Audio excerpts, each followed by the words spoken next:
제4회 국무회의입니다. 대통령께서 개회선언과 함께 모두 말씀을 하시겠습니다. 네, 제4회 국무회의를 시작하겠습니다.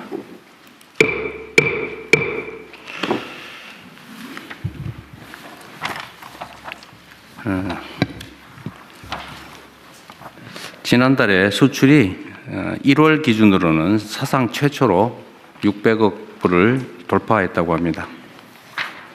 내용을 보면 주력 품목 대부분의 수출이 늘었고 또 시장 다변화 흐름도 한층 공고해졌습니다. 이러한 지표 개선이 실제 우리 국민들의 삶을 변화시키는, 그리고 국민들이 체감할 수 있는 변화로 이어지기 위해서는 대기업, 수도권, 경력자 중심의 전통적인 시스템을 넘어서는 전략이 필요합니다. 더군다나 인공지능 대전환 가속화에 따라 경제 성과는 더욱 소수에 집중되고 일자리도 구조적으로 줄어들 수밖에 없습니다.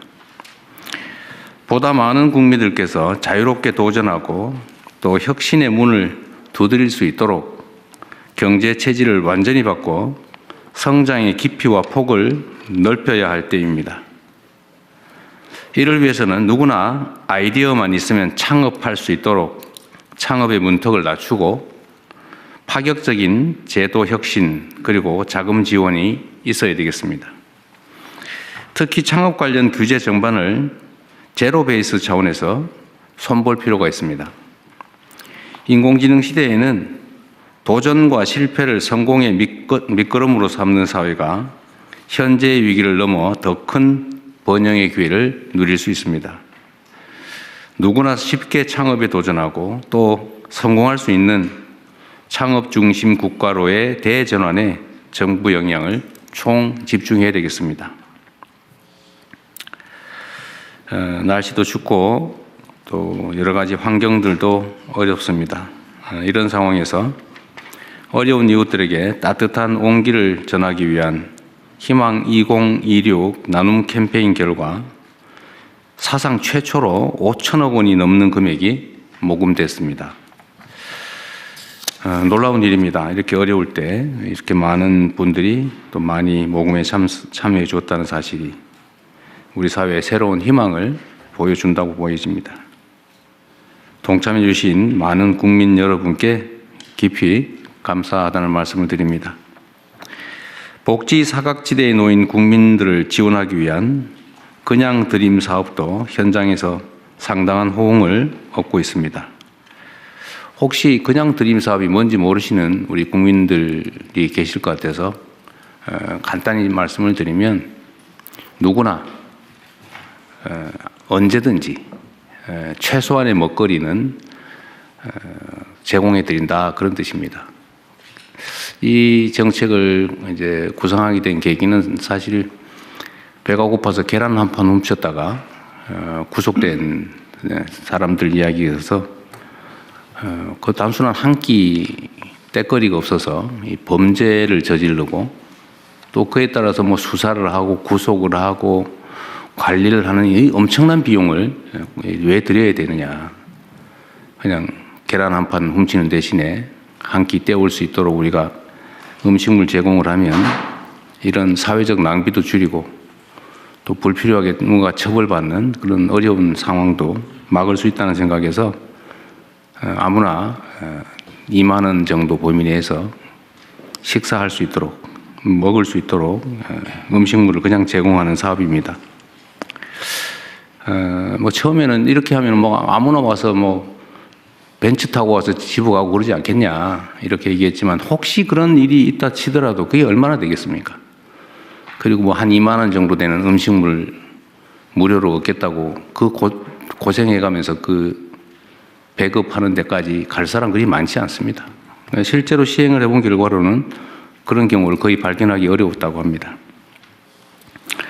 본인들 직접 어려움을 겪는 당사자뿐만이 아니라 혹시 주변에 그런 분들이 계시면 지금은 전국에 150군데가 넘는 곳이 이런 사업을 하고 있기 때문에 최소한 굶지 않도록 음식물을 제공하는 그런 그냥 드림 센터가 있으니까 주변에 이런 시설 정책을 이용할 수 있도록 많이 알려주시기 바랍니다. 오는 5월에 본 사업을 또 확대합니다. 그 전까지 혹이라도 있는 미비점을 신속하게 보완하고 사업소 확대 또한 적극적으로 검토 시행해 주시기 바랍니다. 희망은 나눌수록 커지고 연대는 실천할 때 더 단단해진다고 합니다. 정부는 더 많은 국민과 기업들이 나눔 문화 확산에 동참할 수 있도록 제도적 유인책 보완 등도 세밀하게 추진해 주시기 바랍니다.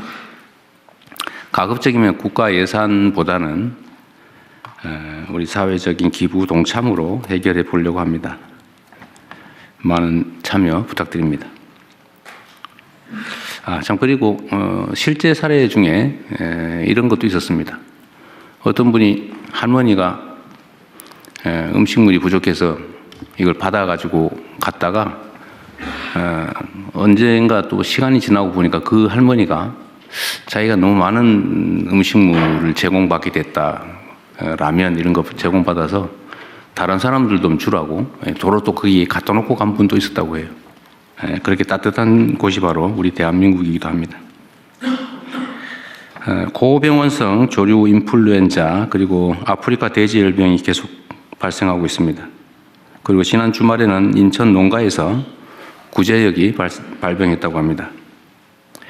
방역 당국은 가축 전염병 확산 차단에 가용한 수단을 모두 동원하고 정부의 방역 대책에 적극 협력한 농가들이 피해가 확대되지 않도록 피해 보상이 가능하도록 잘 챙겨주시기 바랍니다. 그리고 이 현장에서 방역 공무원들이 참 고생을 많이 합니다. 이 방역 공무원들의 안전에도 신경 써주시고 이들이 그 고통에 대해서 그 고생에 대해서도 보상받을 수 있도록 잘 챙겨주시면 좋겠습니다. 곧 설 명절이 다가오기 때문에 물가 안정에 총력을 기울여야 합니다. 정부는 주요 성수품 공급 확대와 농축산물 할인 지원 강화 등을 포함해서 적극적이고 선제적인 장바구니 물가 대책을 빠르게 집행해 주시기 바랍니다. 네, 이상입니다. 이후 회의는 국무총리께서 진행해 주시겠습니다. 네, 저도 한 말씀만 그러시죠. 드리고 시작하겠습니다. 강화군 색동원 성추행 진상규명과 피해자 보호를 지시했습니다. 10년 이상 정부, 지자체, 관련 기관 어디서도 걸러내지 못했다는 것이 충격입니다. 신속한 수사를 챙기고 사회적 약자 이용시설 전체에 대한 점검 작업에 들어가겠습니다. 기술 유출 혐의로 원자력 안전기술원 전직 원장이 기소되고 방첩사의 민간인 사찰 흔적이 발견되고 구시대적인 간부 모시는 날이 지자체 등에서 여전하다는 보도가 나왔습니다. 이러한 구조적 개인적 문제점을 원천 근절하기 위해서 총력을 다하겠습니다. 부동산 정책도 비리 근절도 공직기강도 한다면 하는 대통령이고 정부이고 총리라는 것을 확실하게 보이겠습니다. 올 중반으로 예정되어 있는 업무 보고가 성과 보고가 될 수 있도록 각 부처의 핵심 과제를 직접 챙기는 군기반장 역할을 올해는 하겠습니다. 이런 각오와 방향을 대통령님께도 말씀드린 바 있습니다. 모든 정부 관계자들도 긴장하고 명심하고 새로 시작하는 각오로 해주시기 바랍니다. 현안 토의를 먼저 진행하겠습니다. 네, 현안 토의 이전에 제가 한두 가지만 좀 말씀드리고 시작하도록 하겠습니다. 오늘 다시 이제 주가가 5,000포인트를 회복한 것 같습니다. 근데 참 안타깝게도 우리 사회의 환경이 개선되면 다 축하하고 격려하고 또 더 잘 되도록 힘을 합치는 게 저는 우리 공동체 인지상정이라고 생각하는데 주가 폭락하니까 좋아하는 사람들이 있어요. 왜 그러는지 잘 모르겠습니다. 그리고 주가는 올리려고 그러면서 왜 집값은 누르냐 뭐 이런 얘기도 있어요. 주가와 집값은 좀 다릅니다. 주가는 기업 활동에 도움이 되죠. 또 주가 올랐다고 누가 피해보는 사람 없습니다. 집값은 집값이 오르면 이게 투자 자산이 집값에 또 부동산에 매여가지고 생산적 영역에 사용되지가 못해서 그 사회 경제 구조가 왜곡됩니다. 또 집값이 부당하게 오르면 집 없는 사람들이 너무 고통스러워지죠. 그 자원 배분이 또 왜곡됩니다. 그 집값과 주가를 같은 선상에 놓고 판단하면 안 된다. 저는 이게 좀 모르면 그런 생각을 할 수도 있는데 최소한 사회의 지도적 입장에 있는 사람들이 그렇게 얘기를 하거나 또는 그런 식으로 선동하는 것은 참 옳지 않다 그런 생각이 듭니다. 그리고 제가 조금 전에 어디 보니까 우리 곽이 부총리께서 저기 일 열심히 잘하는 직원들 포상했다는 게 어디 돌아다니대요? 네. 특별 포상 그러셨어요? 수립했습니다. 다른 부처들도 좀 많이 하세요. 뭐 조용히 하고 있는지 모르겠는데 가능하면 요란하게 하세요.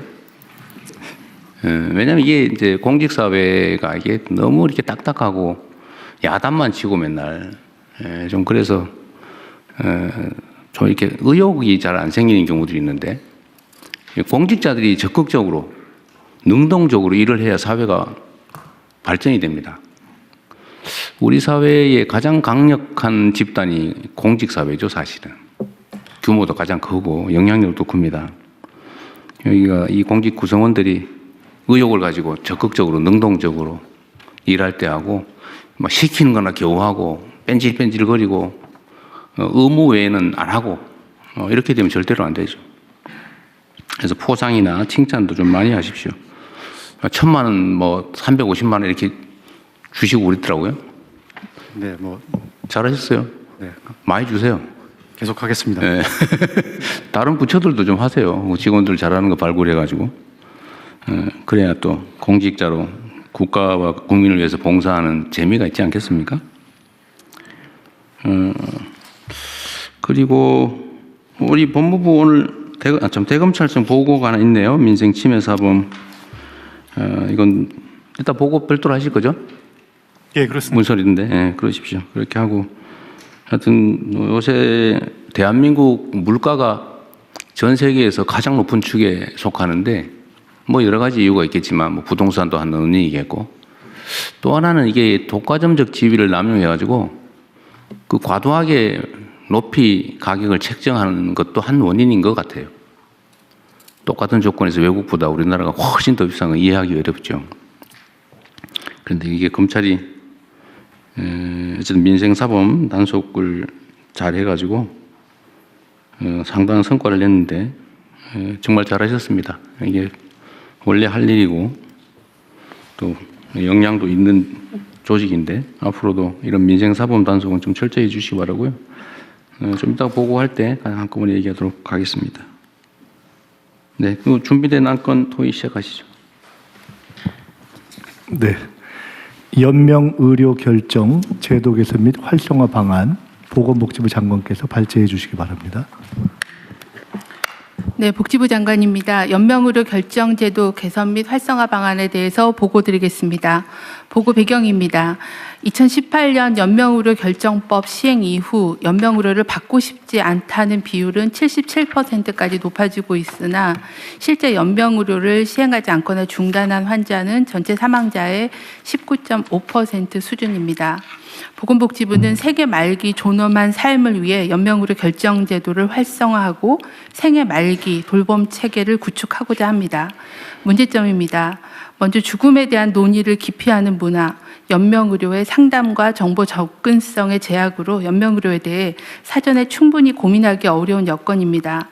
사전 의향서가 있어도 연명의료를 중단, 유보할 수 있는 임종 과정에 대한 판단이 어렵고 수행 가능한 의료기관이 부족합니다. 연명의료 중단 이후에 선택할 수 있는 생애 말기 돌봄 서비스가 부족한 실정입니다. 말기 암 환자의 호스피스 이용률은 27.2%입니다. 다음은 개선 방안입니다. 먼저 연명의료에 대한 사전 의향 결정을 통해 웰다잉에 대해 미리 숙고하는 문화를 확산하겠습니다. 사전 의향서 등록 기관을 확대하고 환자의 가치관을 반영하도록 사전 의향서의 서식을 개편하겠습니다. 연명의료 결정을 포함한 웰다잉에 대해 준비해야 할 사항에 대한 포괄적인 홍보를 강화하겠습니다. 둘째, 연명의료 결정이 존중되는 기반을 확충하겠습니다. 연명의료 계획서 작성하는 시기를 현재의 말기 시점에서 말기가 예견되는 시점으로 확대하고 연명의료, 생애 말기 돌봄 등에 대한 표준 상담 프로세스를 보급하고 상담 활성화 지원 방안을 마련하겠습니다. 현재 임종기로 한정되어 있는 연명의료 유보 중단 가능 시기에 대해 사회적 합의를 거쳐서 적용 범위를 말기까지 확대하고 구체적인 기준을 마련하겠습니다. 무연고자와 고립 단절 노인 등에 대한 연명의료 결정을 위해 법령 보완 방안을 마련하고 연명의료 수행 의료기관도 확대하겠습니다. 셋째, 연명의료 결정 이후 존엄한 생애 말기와 임종 지원을 위한 체계를 구축하겠습니다. 의료기관 호스피스를 확충하고 말기 환자에게 적용할 수 있는 표준진료 가이드라인을 보급하겠습니다. 요양시설에서는 임종 돌봄에 대한 계약의사의 역할을 강화하고 종사자 교육, 임종실 설치를 확대하겠습니다. 가정형 호스피스, 재택의료센터 등을 확충하고 통합돌봄과 연계하여 재가 임종 방안을 마련하겠습니다. 또한 자택 임종 시에 사망을 확인하는 절차에 대해 관계부처와 협의하여 개선 방안을 마련하고 생애 말기 돌봄 서비스에 대한 통합적이고 체계적인 정보 제공을 강화하겠습니다. 향후 계획입니다. 웰다잉에 대해 숙고하는 문화를 확산하기 위해 공공기관, 유관단체 등과 협업하여 웰다잉 문화와 관련 제도에 대한 통합적이고 체계적인 정보 제공과 상담, 연계를 추진하겠습니다. 전문가, 국민이 참여하는 공론화를 통해 제도를 개선하고 생애 말기 돌봄 서비스 확대를 위한 거버넌스도 강화하겠습니다. 이상 보고를 마치겠습니다. 네, 다른 부처들 의견 있으면 말씀하시고요. 예, 법제처장입니다. 네.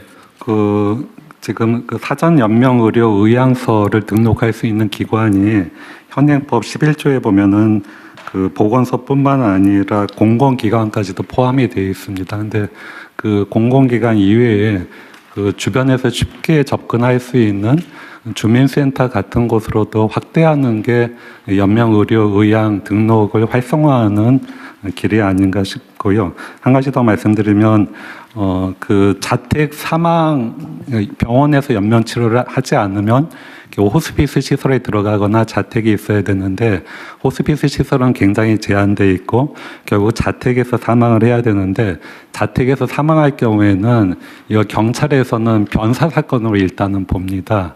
그래서 병원으로 가서 사체 검안서라든가 진단서를 요구하는데 굉장히 형식적이고 떠넘기기식이고 병원에서도 사실상 한쪽 구석에 방치돼 있다가 하루 이틀을 그냥 보내기도 합니다. 그래서 이런 문제는 반드시 해결이 돼야 될 것 같습니다.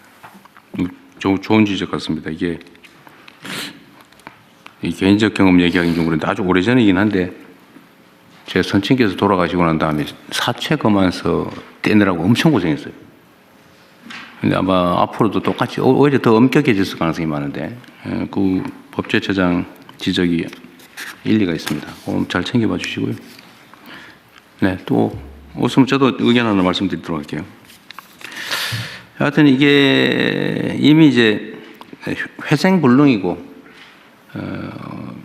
이제 사망에 임박했고 치료한다고 개선되지도 않고 고통만 심한 이런 경우에 그냥 단순한 연명을 위한 강제 호흡이라든지 강제 급식 이런 것들을 이제 더 이상 안 한다 그런 얘기죠. 그걸 안 하겠다라고 본인이 네. 의사표명을 하면 그런 연명 치료를 안 하는 호흡기를 떼는 그런 조치를 하도록 허용한다 그 말이죠. 연명 의료를 시작하지 않거나 중단하겠다라는 중단한대. 겁니다.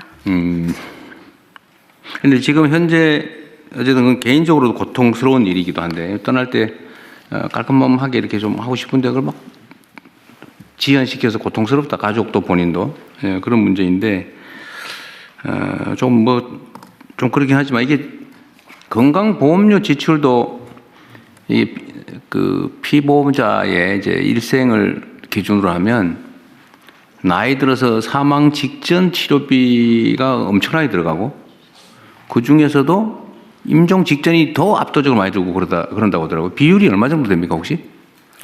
금액을 정확하게 제가 추산해서 기억하지 못하는데요. 이제 사망 직전의 1년이나 그 시기에 치료비가 제일 많이 집행되는 걸로 평가하고 있습니다. 뭐 70%, 80% 이런 얘기도 있던데. 네, 네. 그 정도 비율입니다. 경님, 돌아가시기 3개월 전에 약 60% 의료 수가를 쓰고 사망을 3개월 전에? 네.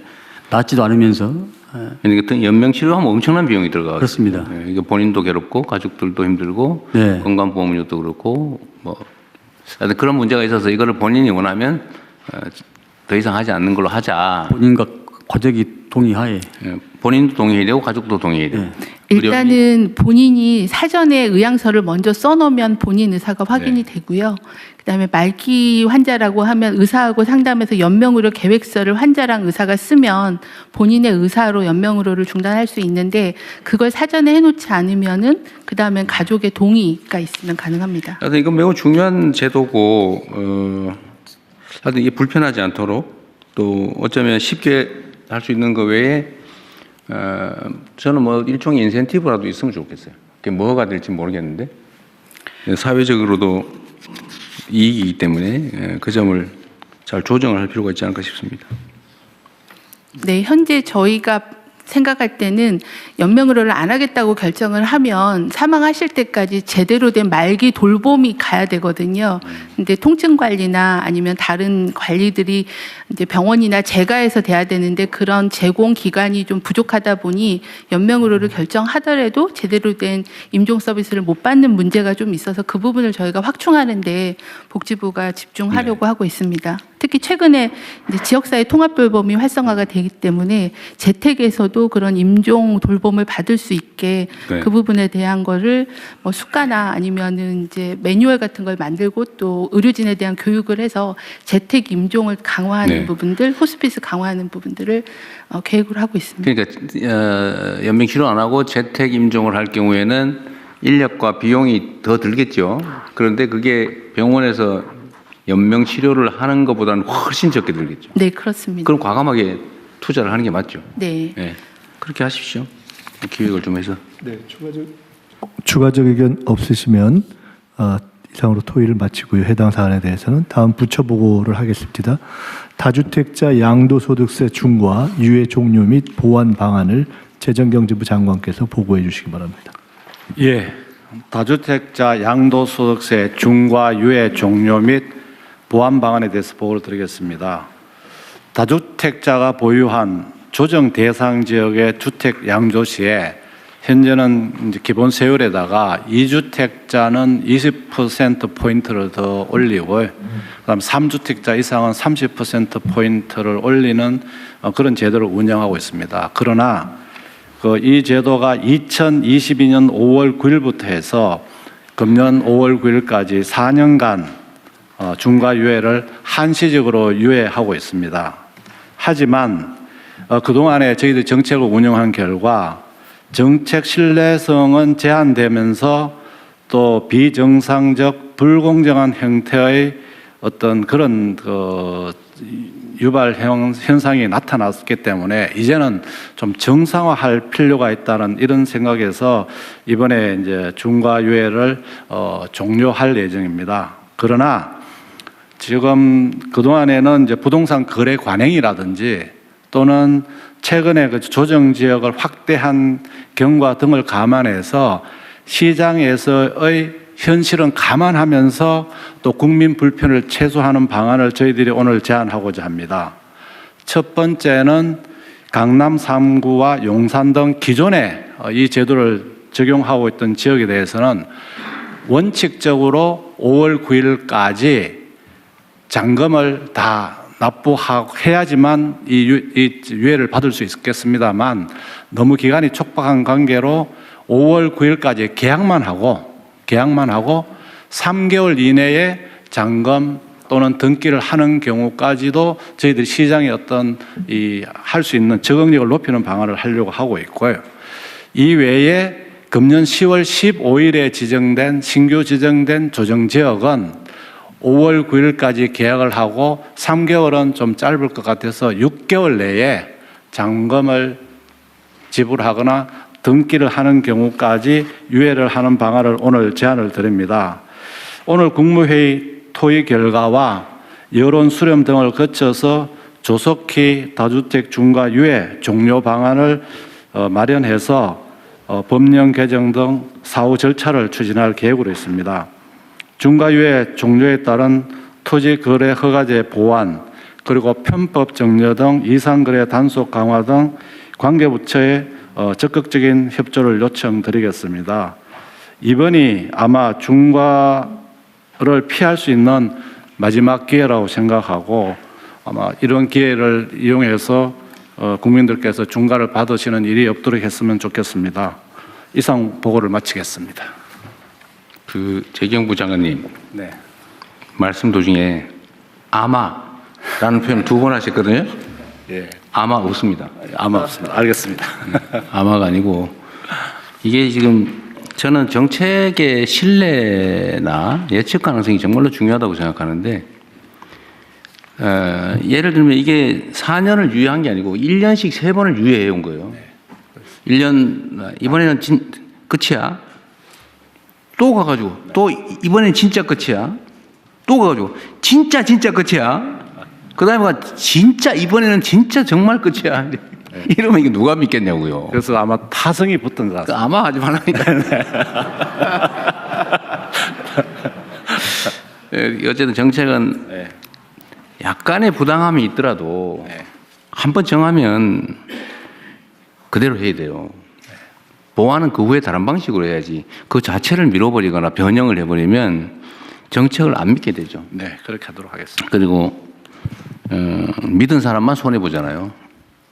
안 믿은 사람은 득보고 믿은 사람은 손해보고 정부 정책을 잘 따른 사람은 상대적으로는 손해봤다는 느낌 들고 안 따르고 버티고 힘써가지고 바꾸는데 영향을 줘서 바꾼 사람만 득보고 이러면 이게 공정한 사회가 되겠습니까? 비정상적인 사회로 자꾸 하잖아요.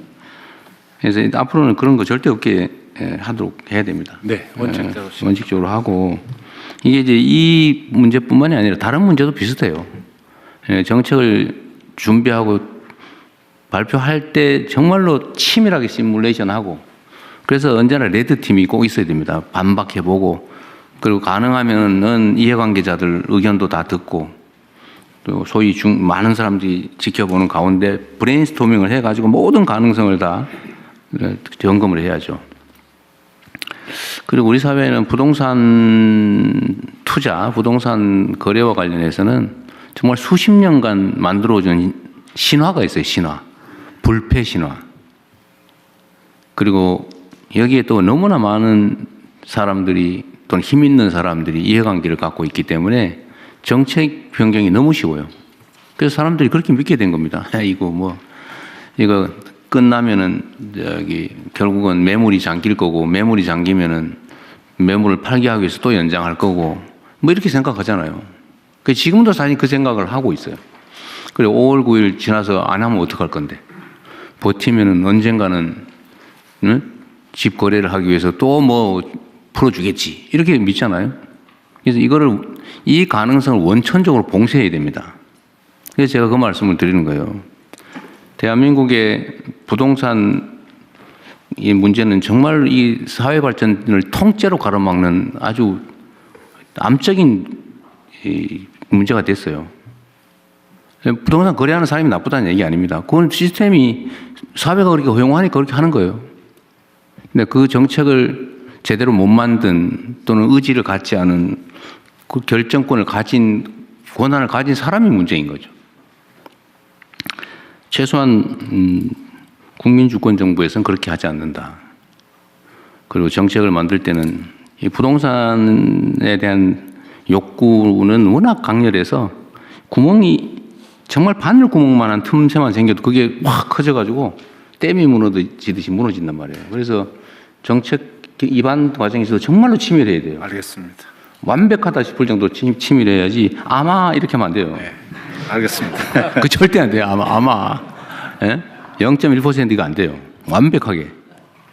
그래서 이 정책의 신뢰, 안정성이 꼭 담보돼야 되겠다.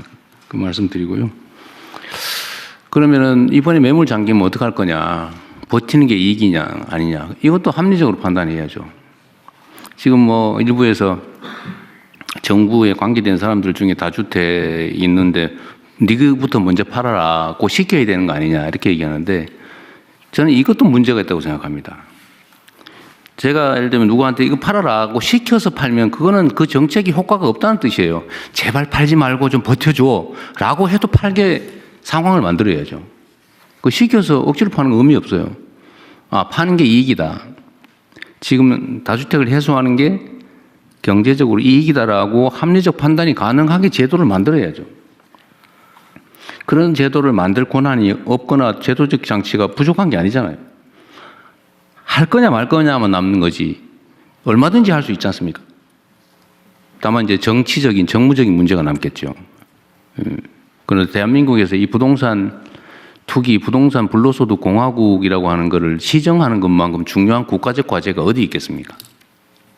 그 이번에 안 하면 완전히 잃어버린 20년 뭐 이렇게 돼가지고 나라가 정말 심각한 위기에 처할 때, 즉 풍선이 터질 때까지는 그냥 그대로 쭉 달려갈 가능성이 높아요. 지금이라도 막아야죠. 그래야 피해가 최소화됩니다. 지금 단계에 할 수 있는 최선을 다하는 거고, 버티는 게 손해인 걸 설계를 해야죠. 네. 그거 할 수 있잖아요, 그죠? 네. 지금 규칙 따라서 하는 게 현실적으로 이익이라는 객관적인 믿음을 만들어야죠. 그래서 이번에 또 했더니 또 안 되더라 이러면 이 앞으로 남은 4년 몇 개월 이 국정을 이끌 수가 없습니다. 그래서 반드시 이번에는 완벽하게 합리적으로 공정하게 제도를 설계하고 집행을 하도록 준비를 하시기 바랍니다. 네. 그리고 5월 9일까지 어쨌든 만료를 하는데 계약한 원래는 잔금까지 내야 되는 거긴 하지만 5월 9일을 양보할 수는 없고 네. 5월 9일로 하는데 다만 시간이 너무 짧고 정부에서 이렇게 앞으로 뭐 또 연장하겠지라고 이렇게 부당한 믿음을 갖게 하는데 책임이 있습니다. 이때까지 계속 그랬으니까요. 앞으로도 연장할 가능성이 있다고 믿게 만든 정부가 잘못이 있으니 이번에 한해서 계약한 거는 인정해 주자. 그때까지. 네. 그리고 기존의 것은 3개월. 그러니까 8월 9일까지. 네. 그다음에 작년에 새로 조정 지역으로 편입된 지역은 기간이 짧으니까 거기는 11월 9일까지 6개월까지 잔금이나 중도금을 잔금 내고 등기 내면 네. 면제 중과세 면제해 준다. 어쨌든 그렇게 하시고요. 앞으로는 아마는 없다. 네. 확실하게. 확실하게. 들어가자. 네. 알겠습니다. 그리고 이 과정에서도 어쨌든 5월 9일까지 중과세 면제 네. 요 기준은 지키되 불합리한 결과가 발생할 수 있는 예외적 상황들이 있을 수 있잖아요. 네. 어쨌든 그 문제도 일부 검토를 좀 하도록 하시고요. 또 이런 것도 있죠. 버틸 수 있게 그럼 언젠가는 뭐 정권 교체를 한번 기다려보자 이런 것도 있을 수 있어요. 실제로 그럴 수 있습니다. 근데 그게 불가능하게 만들어야지. 근데 뭐 세금 얘기를 지금 하는 거 부적절하니까 하지 말고 어쨌든 할 수 있는 방법은 다 찾는다. 그 세입자 문제 때문에 골치 아픈가 봐요? 네, 그렇습니다. 지금 이 조정 지역에 대해서는 팔게 되면은 당장 자기가 들어가서 들어가야 살아야지만 되는데. 됩니다. 그런데 세입자가 있는 경우에는 이 세입자가 있기 때문에 당장 들어가서 살 수 없게 됩니다. 그래서 그런 부분도 지금 살고 있는 세입자의 임대 기간까지는 뭐 예외적으로 한다든지 해서 그 이유는 반드시 들어가게. 어쨌든 5월 9일까지고 네. 무조건 5월 네. 9일까지인데 세입자들이 6개월 안에 못 나갈 상황 또는 3개월, 6개월 안에 못 나갈 상황 그런 경우에 대한 보완 방안. 대안은 한번 검토를 해보시죠. 네, 그렇게 하겠습니다. 그러나 5월 9일은 변하지 않는다. 네. 네. 5월 9일은 확실하게 지키겠습니다. 확실하게. 아마 바뀌는 일은 없을 것이다. 알겠습니다. 네. 또 추가할 거 혹시 있으신가요?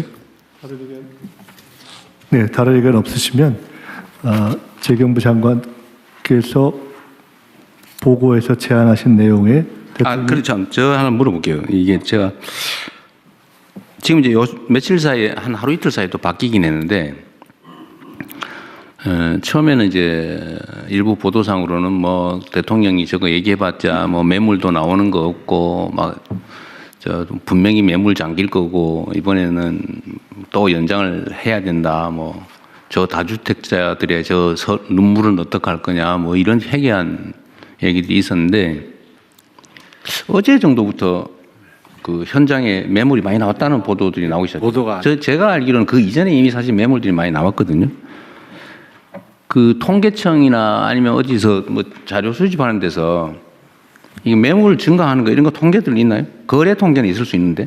예, 있습니다. 그리고 한번 얘기해 보실래요? 어떻게 변화되고 있는지? 그러니까 현재 그 이번에 그 서울 전체적으로 매물이 좀 줄긴 했는데요. 강남 3구하고 용산 쪽에서는 전체 평균 대비 11.74%가 매물이 늘어났다고 보고되고 있고요. 평시보다 11.7%가 74%예요. 늘어났다. 네, 송파가 15% 상향이 되고요.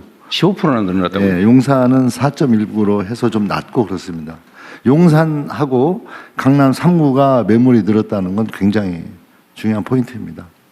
10몇 %, 두 자릿수로 늘었다 매물이. 네, 앞으로 더 늘어나겠죠. 그럴 거로 저희들 그래서 실제적으로 늘어나는 것도 더 늘어나고 있잖아요, 그죠? 네, 오늘 이 국무회의를 기점으로 좀 더 늘어나겠죠. 네, 저 대통령님 행안부 장관입니다. 제가 이 검토를 해보다 보니까요, 이게 왜 5월 9일이냐? 네. 왜 5월 9일? 네네. 지난 정부가 시작한 날입니다.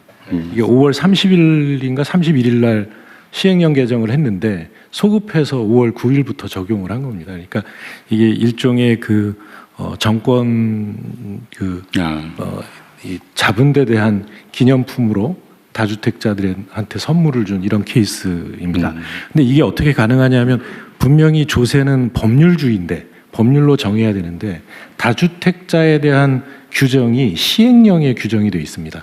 그러니까 다주택자에 대한 세율은 법에 정해 있는데 누구를 다주택자로 볼 것이냐라고 하는 게 시행령으로 정해져 있다 보니까 그거를 조정해서 시행령에서 일종의 감세를 한 겁니다. 그래서 이 시행령에 정해져 있는 다주택자 기준 명확한 그 규정을 법률로 옮기는 작업을 해주셨으면 좋겠습니다. 근데 뭐 이거 앞으로는 아예 그냥 시행령에 위임한 조항을 없애버리는 것도. 네, 그렇게 해서 법률로 정해버리는 게 좋겠습니다. 이번에 어차피 이 제도 전체 설계를 바꿀 거 아니에요? 바꿀 때 이번에는 감안해서 하시죠. 예, 대통령 이번에는 이게 시간이 좀 짧기 때문에 시행령으로 하고 이건 법으로 이제 또 이후에 그렇죠. 이거는 그냥 놔두면 5월 9일에 잔금까지 내야 되는데. 네네. 하여튼 아까 얘기했던 너무 짧은 상황에 해야 되기 때문에 시행령 보완은 그건 시행령으로 할 수밖에 없겠네요. 네네, 그렇게 하겠습니다. 근데 제가 어제 밤에 우리 국무위원님들 아니면 뭐 부처장들도 이거 혹시 의견 있으면 준비하라고 했는데 준비된 분들 있으면 말씀하십시오. 다 하셨어요? 다 하신 모양이네? 대통령 마지막으로요.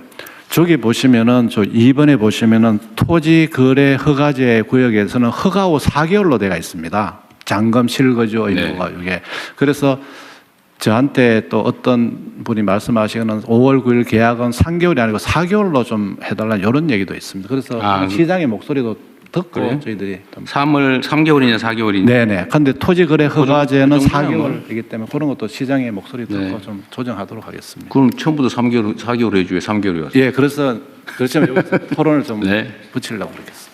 그건 현실적인 필요를 고려해서 네. 적절하게 결정할 때 또 하면 되니까요. 네. 기대하십시오. 4개월이 될 수도 있다. 네. 국토부하고 협의하겠습니다. 네네. 네, 토론. 토론에서 추가된 의견을 반영해서 접수하겠습니다.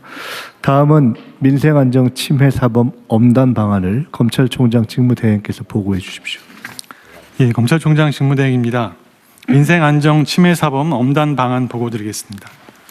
먼저 수사 성과입니다. 검찰은 25년 9월부터 5개월간 시장 질서를 교란하고 물가를 상승시켜 서민 경제를 위협하는 국민 생활필수품 담합 사건을 집중하여 수사하였습니다.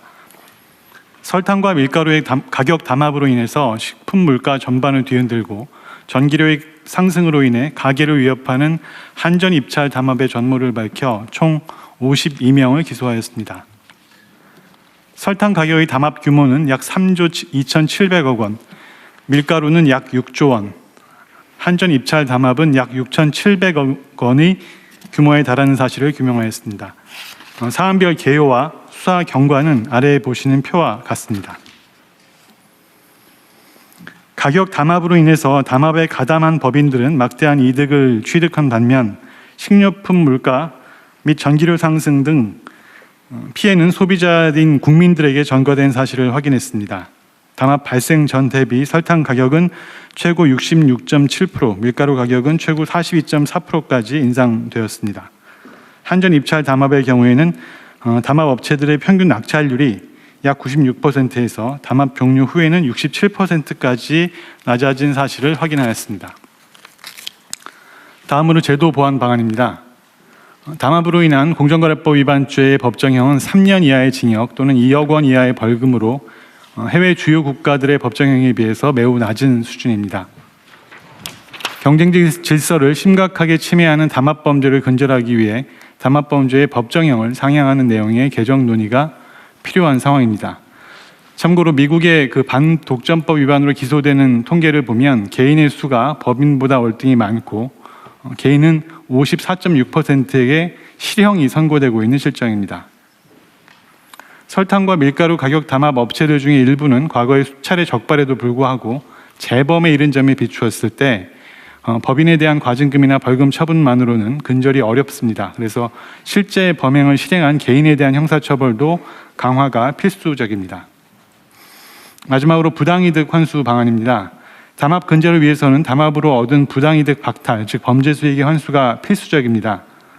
다만 담합으로 인한 범죄 수익의 특정 어려움으로 인해서 실제 범죄 수익 환수가 이루어진 사례는 확인되지 않았습니다.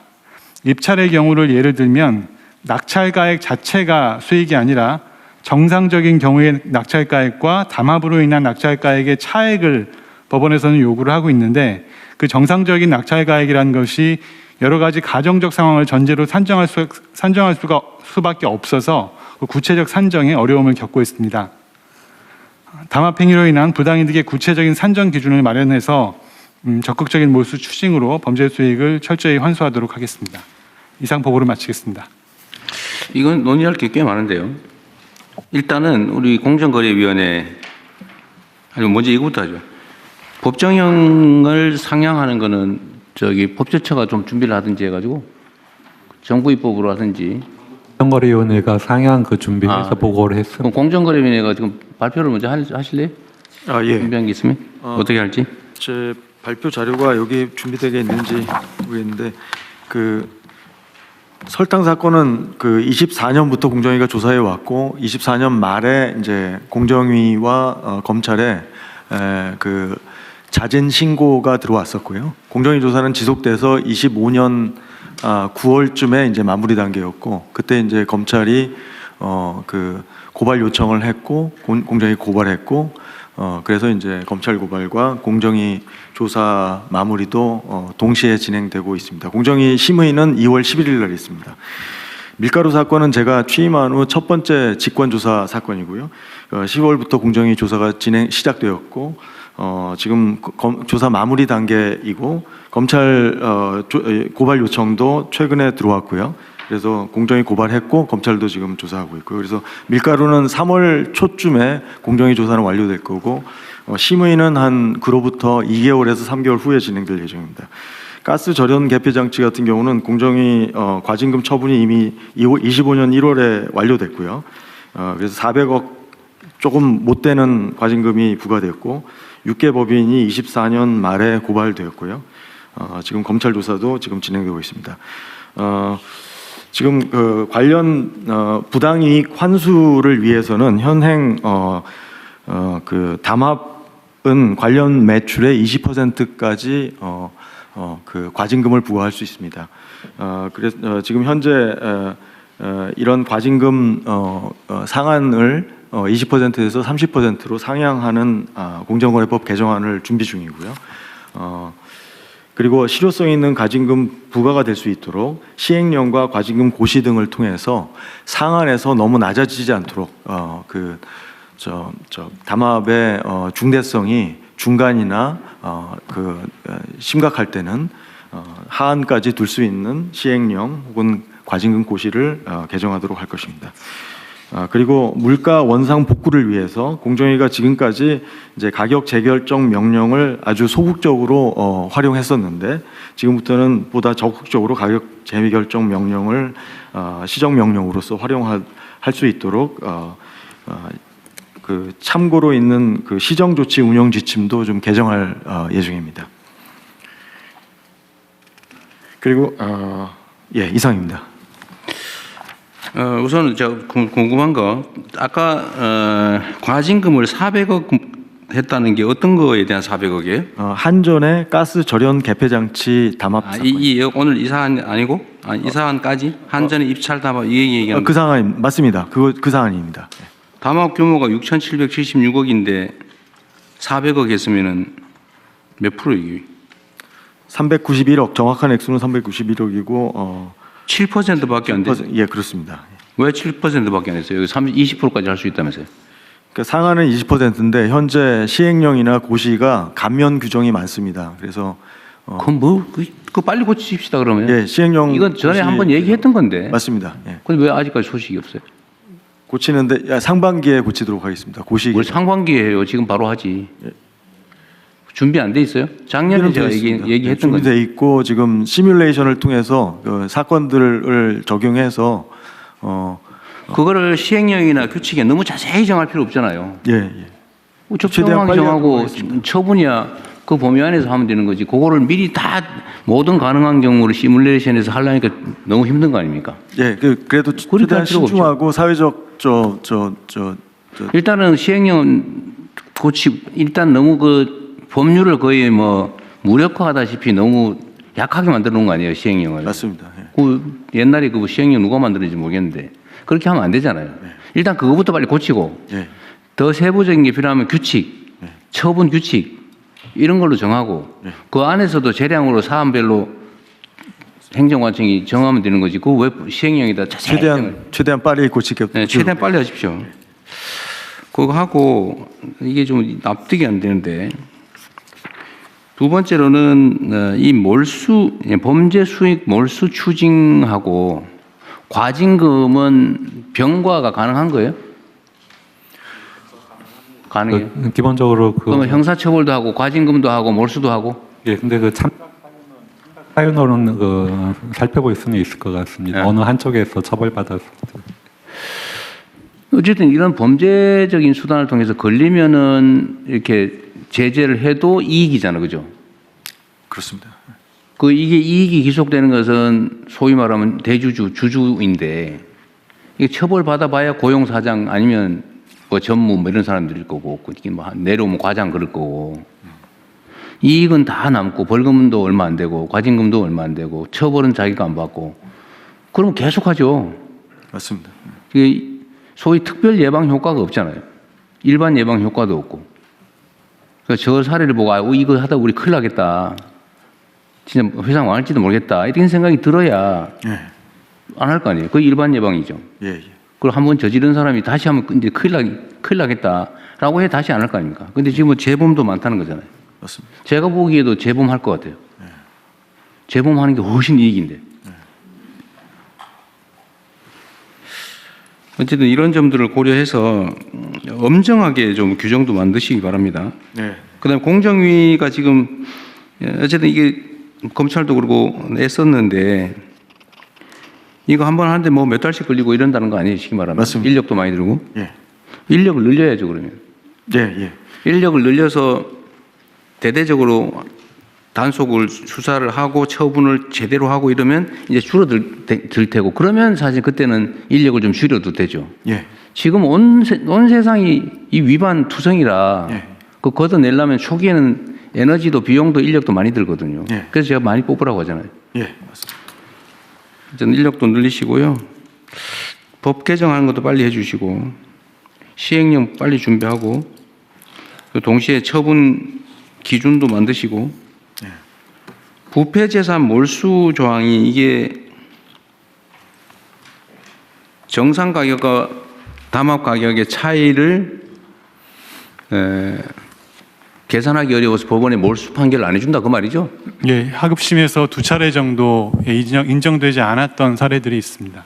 그래서 이거를 몰수 규정에 대해서 일종의 간주 추정 규정을 만들면 되잖아요. 예, 그 주가 조작의 경우와 마찬가지로 입법을 통해 가지고 몰수 추징에 관한 간주 규정을 두고 그 아래 이제 시행령 형태로 그걸 구체화하는 방식을 네. 입법을 생각할 수 있습니다. 근데 몰수 조항을 시행령에 위임하면 재형법정주의 논란이 벌어질 것 같은데. 예, 그래서 이제 법률 단계에서 간주하는 규정까지는 두고 네. 구체적인 산정 방식에 대해서 이제 아래로 위임 입법을. 그래서 입찰 비리 이게 대개 이게 지금 담합이라고 하는 게 유형화돼 있잖아요, 그죠? 가격을 조정한다든지 뭐 낙찰 뭐 이런 거 한다든지 몇 개 유형이 있을 텐데 거기에 대해서 정상 가격에 대한 간주 규정을 하나 만들어서 증명되지 않은 그 가격으로 한다. 예를 들면 입찰을 할 땐 입찰 예정가가 있잖아요. 예를 들어 입찰 주체가 추정 가격이 있잖아요, 지금. 그거하고 실제 낙찰 가격하고 차이를 뭐 한다든지 뭐 또 충분히 있을 수 있을 것 같아요. 뭐 그거라든지 그 가격을 산정할 때 같이 올렸다 이런 거는 예를 들어 일반 물가 상승률에 준해서 일정한 기준을 만들고 그거를 벗어난 거는 담합에 의한 것이다라고 간주하는 걸로 그런 조항 만들면 될 것 같은데. 예, 그것도 고려해 보겠습니다. 네, 어렵더라도 예. 일단은 하고 나중에 보완을 하든지 해야지. 그 고민하다가 세월 다 보내고 그러면 안 돼요.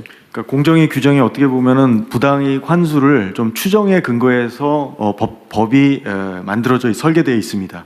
관련 매출의 30% 혹은 20% 이런 네. 추정에 의한 부당이익 환수인데 이 규정으로 부당이익 환수가 부적절하게 되었다라고 판단될 때는 방금 말씀하신 추정 가격 추정 요건을 활용할 수 있을 것 같습니다. 그러니까 그 과징금 규정은 약간 약간 추상적이거나 예. 또는 뭐 합의 규범으로 정해도 되는데 몰수 규정은 형사처벌이라서 법에다 엄격하게 최대한 확정해놔야 될 거 아닙니까? 그렇습니다. 그것도 고민해서. 예. 그리고 검찰도 그렇고 경찰은 이런 담합 수사 안 합니까? 예, 그 공정거래법에 현재 공정거래위원회에서 검찰총장에게 고발해야 한다 이렇게 규정이 돼 있어서 그 주로 공정거래위원회에서 검찰에 고발을 하고 있습니다. 이 규정도 수사 기소 분리 원칙에 의해서 이 규정도 이제 손봐야 될 그런 조항인 것 같습니다. 근데 이런 부분에 대해서는 전혀 논의가 안 되고 있는 것 같던데요. 이런 검찰에게 고발하는 조항이 많잖아요. 예, 이거 말고도 예 많이 있습니다. 그거에 대해서 법무부에서는 뭐 준비하기 있는 게 있어요? 예, 어쨌든 이건 뭐 그 형사법 개정하면 특사경 지휘와도 관련이 되어 있고요. 어떤 검찰만 수사할 수 있는 것들이 몇 개 있기 때문에 다 함께 손봐야 됩니다.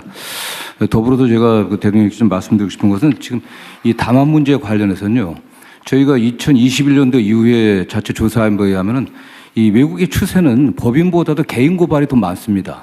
경쟁법에 있어서 부당 경쟁이라든가 불공정 행위에 관련해서는 미국이 가장 발달했는데 개인 고발이 훨씬 많은데 개인이 고발하는 아니 개인 고발 그 법인의 대표자 실행하는 개인을 처벌하는 공정위에서는 2021년도 이후에 거의 개인 고발을 하지 않고 있습니다. 근데 법인에 대해서는 뭐 과징금을 낸다든가 상한 2억 정도의 벌금 갖고는 아무 의미가 없거든요. 그렇기 때문에 거기에 이 행위를 한 개인들 뭐 그게 실제 오너가 아니라고 하더라도 대표자라든가 실행행위에 가담한 계획 모의한 자들을 처벌해야 되는데 그 처벌이 없습니다. 나중에 법인만 고발하고 나서 나중에 검찰에서 개인 고발해라 고발 요청에 우선은 그때나 고발하고 있거든요. 지금 뭐 그 다음에 가장 큰 게 뭐냐면 공정위에서 열심히 하고 있는데 2021년도 이후에 공정위 고발 사건 중에서 조사 기간만 보통 뭐 1년 반 내지 4년까지 걸리는 게 있습니다. 근데 이게 3년 이하 징역이기 때문에 공소시효가 5년입니다. 5년 다 돼갖고 된 게 대부분입니다. 이 두 건도 마찬가지입니다. 그러니까 거의 다 넘어간다고 그냥 넘어간. 예, 제가 조금 보완해서 말씀드리면 맞아 말씀하시고 하십시오. 그래서 그 부분에서도 사건 기간이 굉장히 고질적으로 장기화되고 있다. 그다음에 공소시효 임박해갖고 고발하는 경우가 많다. 그렇게 있고요. 지금 뭐 공정위원장은 뭐 조사를 여기 나온 것처럼 담합이 지금 오랫동안 됐었는데 강제수사 이 표 보면 나오세요. 강제수사 좀 보여주시면 게시일 중에서 수사 기간은 대개 뭐 얼마 되질 않습니다. 실제로 굉장히 급박해갖고 저희들이 수사를 했는데 이 자체 촉발하고 하는 게 이 리니언시 때문에 면책 조항이 있어갖고 다른 경쟁사에서 조그만 경쟁사에서 자체 제보를 검찰에 한 겁니다. 검찰에 같이 한 게 아니라. 그리고 나서 검찰에서 이 설탕 담합 같은 경우는 3번이나 고발을 하라고 요청을 한 겁니다. 그래서 이게 고발이 된 거기 때문에 이 과정이 있어서 정말 신속하게 처음부터 개인까지 같이 고발하고 그다음 처음부터 이게 경찰이라든 검찰이라든 간에 긴밀하게 협조하지 않으면 안 됩니다. 워낙 이게 압수수색할 양들이 굉장히 방대하거든요. 그리고 조사해야 될 게 많기 때문에 그런 면에서 이 조사라든가 공정위 조사와 검찰이든 경찰이든 초기부터 협력 단계 그런 구조가 좀 만들어져야 됩니다. 현재 그게 없습니다. 예, 공정위원장. 예, 뭐 지금 검찰에서 적극적으로 개인 고발을 하게 된 것에 대해서 저는 뭐 잘했다고 판단하고요. 그리고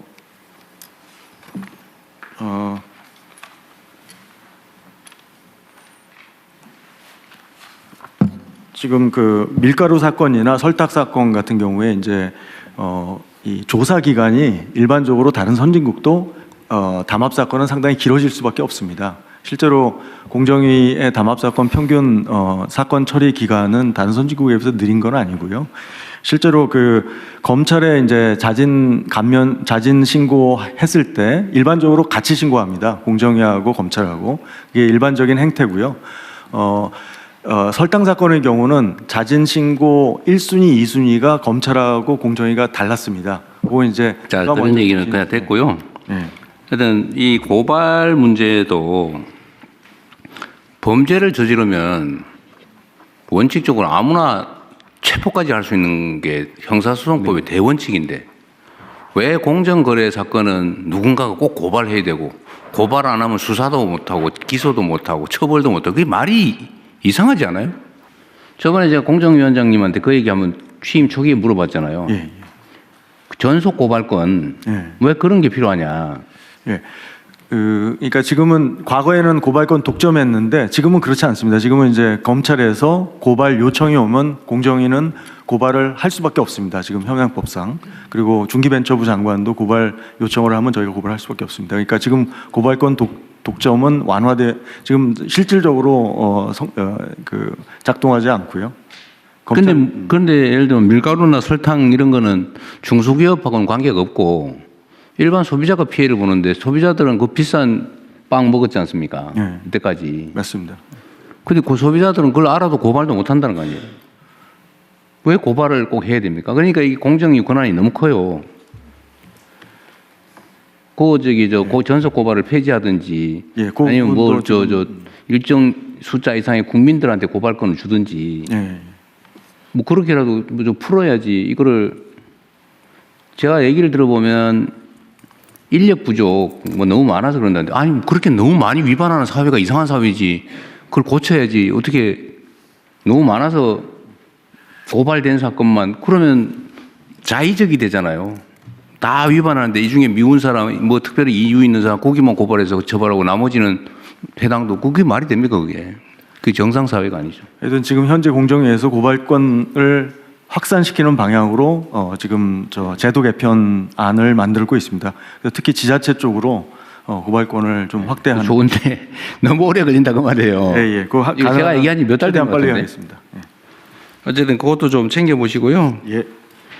이게 이 부분만이 아니고 이게 이런 게 너무 많아요.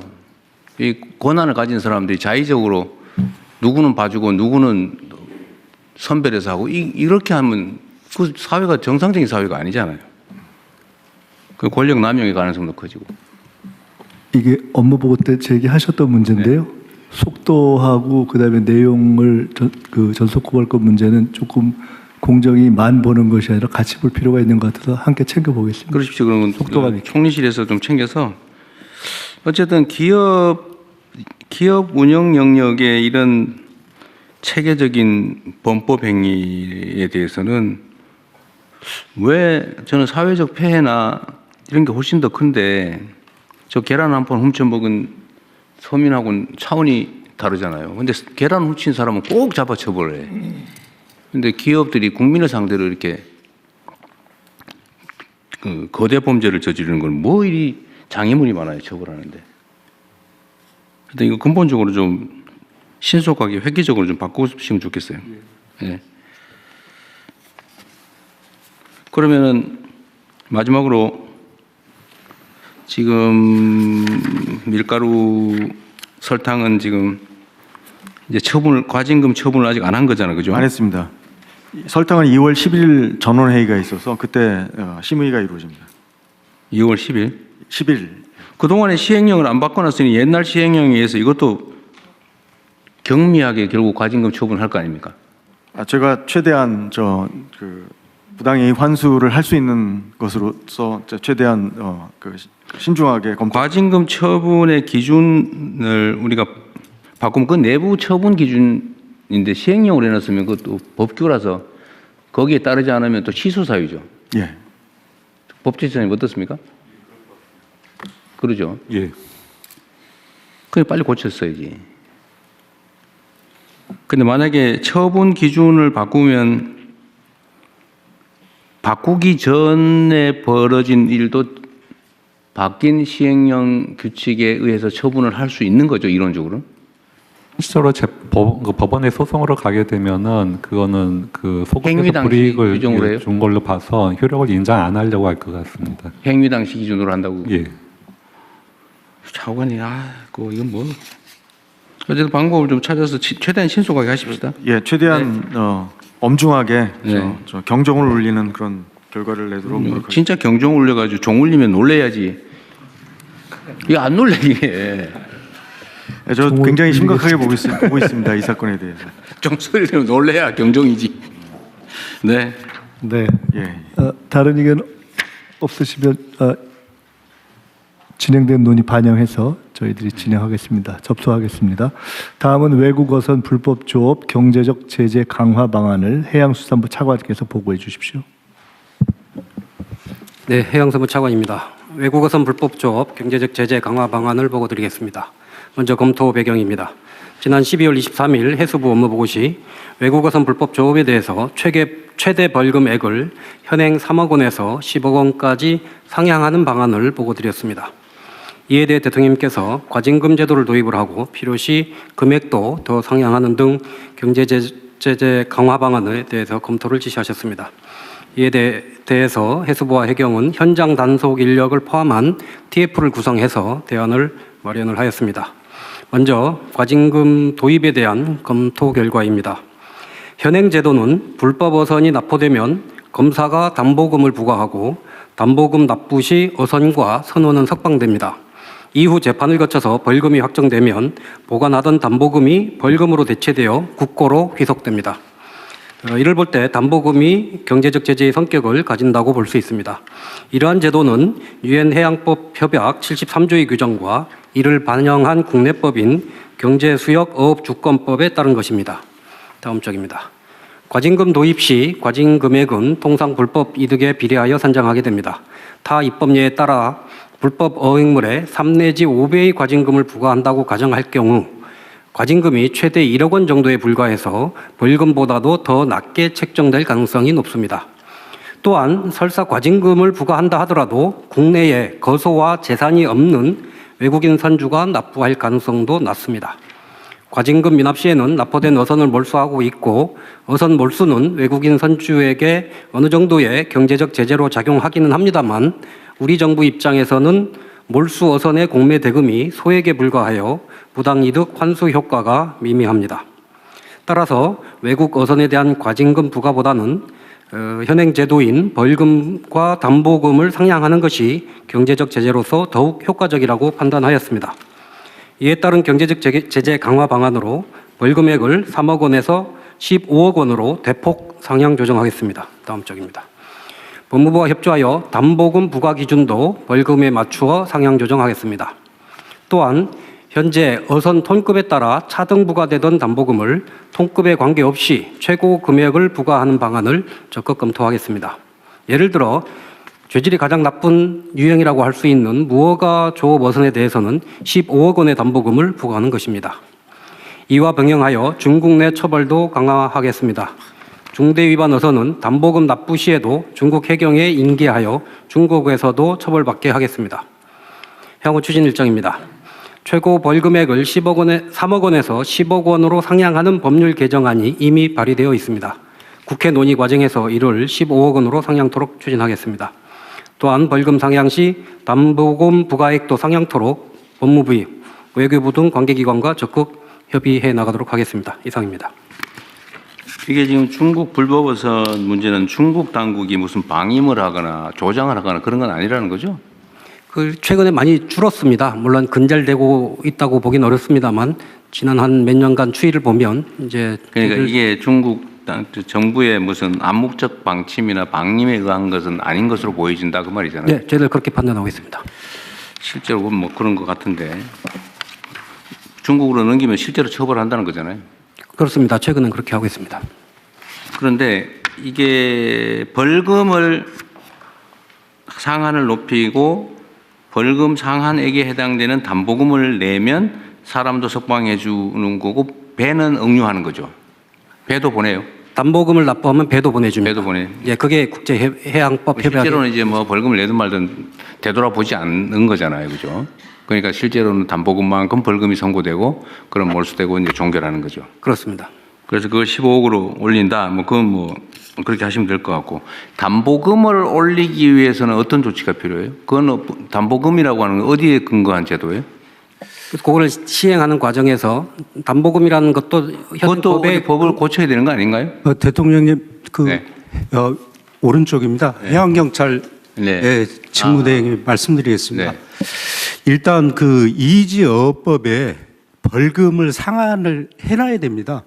그러니까 그건 해야 되는데 담보금 상향은 지금 말이 없어서 그거 법적 조치 없이도 법 개정 없이도 그냥 15억으로 벌금만 아닙니다. 개정하면 담보금은 15억을 할 수 있는 거예요? 담보금은 그 법적 성격이 벌금에 해당됩니다. 그래서 이 제도는 이지어업법에 벌금액을 상한을 해주면 그 상한에 맞게끔 해양경찰이 대검하고 협의를 합니다. 그래서 담보금 기준을 정해 놓습니다, 이게. 근데 담보금 기준을 정하는 근거가 법이냐, 뭐 규칙이냐, 내부 방침이냐. 이건 대검 내규로 돼 있는데요. 이 내규라는 거는 이제 대검하고 또 법원하고 이렇게 협의를 해서 그러니까 해경에서 담보금을 이제 벌금이 3억인데요. 담보금을 3억을 우리가 이렇게 검사에 지휘 건의를 하면 검사가 3억 원을 똑같이 이렇게 올려줍니다. 그래서 이제 이게 이제 정확히 말씀드리면 보증금 납입 조건부 석방제도입니다. 이 부분이. 그러니까 이해하겠는데. 예. 대통령님 제가 말씀드리겠습니다. 대검 내규입니다. 그러니까 그거는 내규는 내규만 고치면 된다. 그렇습니다. 그럼 됐고 그 과징금 제도를 병행 도입하는 병과하는 거는 문제가 있는 거예요? 뭐 법리적으로 가능은 합니다만 저희들이 과징금을 제도로 도입을 하면 과징금을 산정하고 부과하고 현행 벌금 체계를 병행 추진하면 오히려 현장에서는 복잡해져요? 예, 혼선만 가중될 거라고 판단을 했습니다. 근데 지금 중국 불법어선들의 이제 규모가 통계적으로 대충 어느 정도 규모라고 나오겠죠. 어선의 규모 말씀하시는 건가요? 지금 점점 대형화되겠죠. 어선들이 커져서 평균적으로 한 100톤급 정도 되고 큰 배는 150톤, 200톤까지 가는 배도 있다고 하고 있습니다. 일단은 15억 정도로 올리면은 그거 뺏기지 않기 위해서 안 올 것 같아요? 일단 지금 3억이기 때문에 이거를 5배 정도 올리면 상당한 제재 효과가 있을 것으로 저는 판단하고 있습니다. 전에 좀 한번 말씀드렸지만 어쨌든 거의 선단을 이루어서 오고 그중에 해경이 잡아봐야 한 척 또는 그대 두 척밖에 못 잡으니까 8척, 9척은 안전하게 영업을 하고 돌아갈 수 있으니까 잡힌 그 배에 이 보증금을 모아서 내주기로 하고 같이 떼지어 들어온다는 소문이 있더라고요. 뭐 지금 3억이면 그게 가능할지 모르겠는데 이거를 저희들이 10억, 15억으로 올리면 1억 5천씩 내야 되면 어려울 거다. 예, 그렇게 판단하고 있습니다. 일단 한번 해보시죠, 그러면. 과징금 얘기는 그냥 일단 놔두는 걸로 알겠습니다. 다른 의견 없으시면 원안대로 접수하겠습니다. 그냥 드림 사업 추진 현황 및 계획을 보건복지부 장관께서 보고해 주시기 바랍니다. 네, 그냥 드림 사업 추진 현황 및 계획에 대해서 보고드리겠습니다. 지난해 9월 대통령님 지시 이후에 신한금융그룹과 협업을 통해서 12월부터 57개소에서 시범 사업으로 시작하였습니다. 올해는 정부 예산을 반영해서 정부 예산과 민간 후원금을 활용해 시범 지역을 확대하고 있고 5월부터는 본 사업 전환 예정입니다. 추진 현황입니다.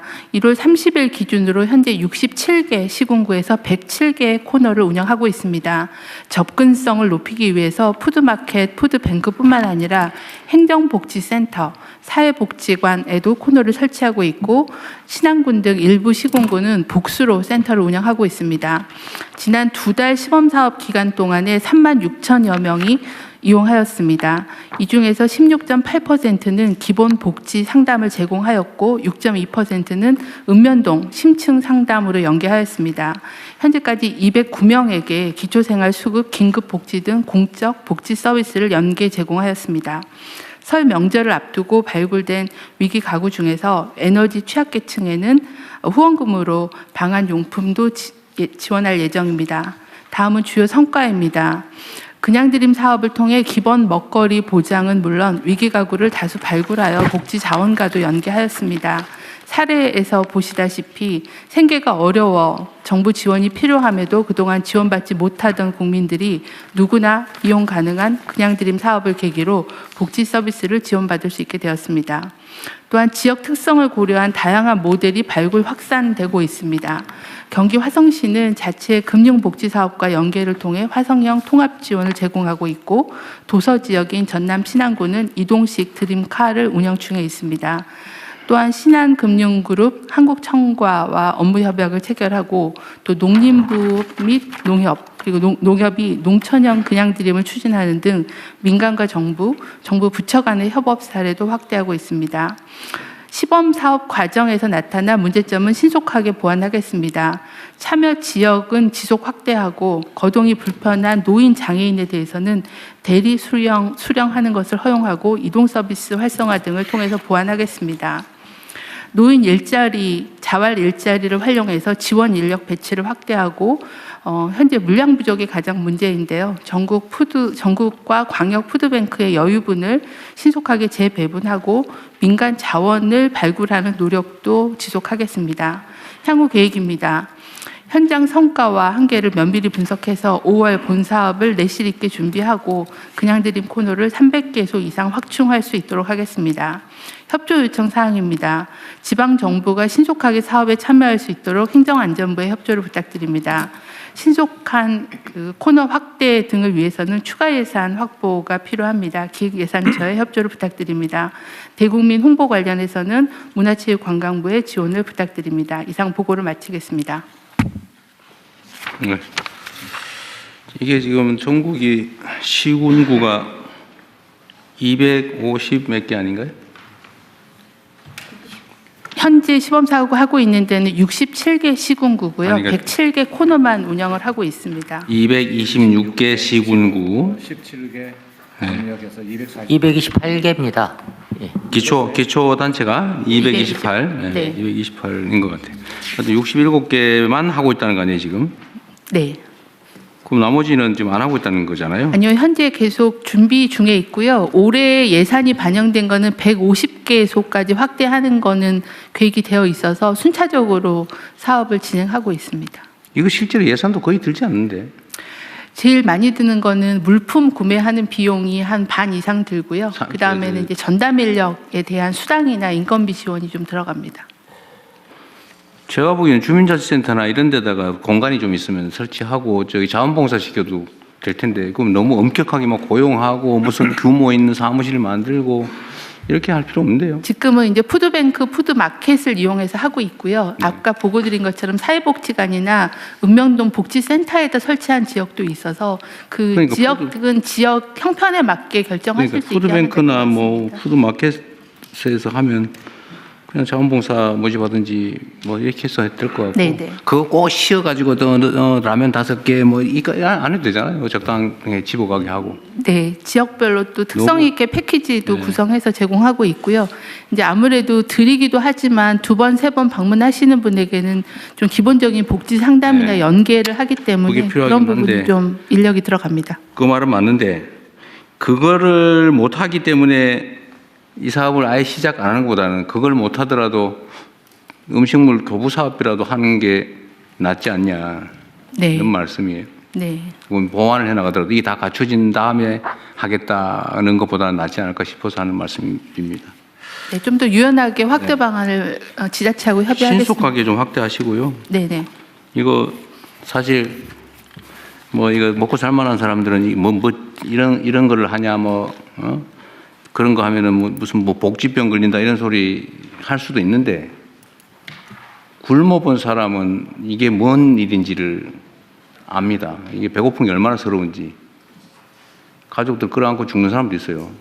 먹는 문제 때문에. 저번에 무슨 탤런트 지망생, 배우 지망생도 하나 굶어 죽지 않았어요? 물론 오래전 일이긴 한데. 좀 됐죠. 어쨌든 그런 사람들이 있는 세상인데 하여튼 그 신속하게 좀 하도록 하십시오. 이거 행안부도 같이 해야 되는 거 아닌가요? 예, 그 중앙지방정책협의회를 통해서 이미 그 협조 요청을 했고요. 그다음에 최소한 올해 안에 시범 사업으로 100개소, 본 사업으로 150개소 정도를 확충할 예정입니다. 그리고 거기에 대해서는 또 이 반상회 자료라든가 그다음에 그 지방 정부의 주민들에 대한 홍보 자료 등에 그 홍보할 수 있는 것까지 시군구 단위로 최소 1개씩은 하게만 좀 네, 정해서 지금 거의 그렇게 250개 정도가 본 사업, 시범 사업을 추가 시행하게 되면 거의 한 곳 이상은 다 하게 될 걸로 보여집니다. 아니 그 250개라고 하는 데가 보니까 시군구의 절반도 안 되던데요. 한 군데에서 하는 데는 2-3군데씩 하고 막 그러더라고요. 아, 네네. 예, 최소 한 곳 이상 하도록 협조 요청을 하고 잘 하는 데 대해서는 특별하게 좀 보상도 하고. 지원도 해드리고 이거 돈 얼마 안 들거든요. 예. 좀 밀가루 담합한 거 0.1%만 추가하면 다 돼요. 네, 그리고 자원봉사센터 전국의 자원봉사센터를 통해서 자원봉사 인력도 적극적으로 참여하도록 하겠습니다. 그리고 이게 지금 현재 신한금융에서 3년간 45억 지원해주기로 했다는 거죠. 네네. 뭐 고마운 일이네요. 한국청과도 2억 원 2억 원 해주시고요. 계속 기업 후원에서 연계하는 거를 지속. 동아일보는 홍보를 해주기로 했다는 거고. 네네. 농림부하고 농협도 같이 하기로 했다는 거예요? 예, 농촌형 그냥드림 사업으로요. 저희 농업인 행복센터라고 있습니다. 그래서 거기를 거점으로 해서 행복체험이라는 자원봉사자들이 배달까지 해드리는 걸로 그렇게 추진하고 있습니다. 농협은 하나로마트 뭐 이런 시설이 있으니까 예, 그렇습니다. 그걸 일부 활용을 또 방법이겠네요. 맞습니다. 네, 다른 데도 좀 지원을 해주시면 좋겠네요. 네, 대통령님, 지식센터장입니다. 네. 우리 복지 대상을 먹거리 생필품에서 기술과 기회로 확대할 필요가 있다고 생각합니다. 바로 이제 기술판 그냥 드림인데요. 현재 공공기관에서 많이 그 특허를 보유하고 있는데 3분의 2 이상이 활용되지 못하고 있는 상황입니다. 네. 이런 이제 미활용 특허를 중소기업이나 개인한테 과감하게 개방해서 어떤 기술 경쟁을 높이거나 기술 그냥 드림 사업도 한다 말이죠. 예, 특허 개방 사업입니다. 그렇게 된다면 이제 아무래도 이제 새로운 창업이랄지 중소기업에는 새로운 신제품이나 서비스를 개발할 수 있는 기회 창이 열리게 됩니다. 그거는 이렇게 그냥 드림처럼 할 게 아니고요. 네. 뭐라 그럴까 기술 거래 시장? 예. 지금 이제 기업 거래 시장은 있잖아, 그죠? 근데 기술이 거래되는 시장은 없는 것 같아요.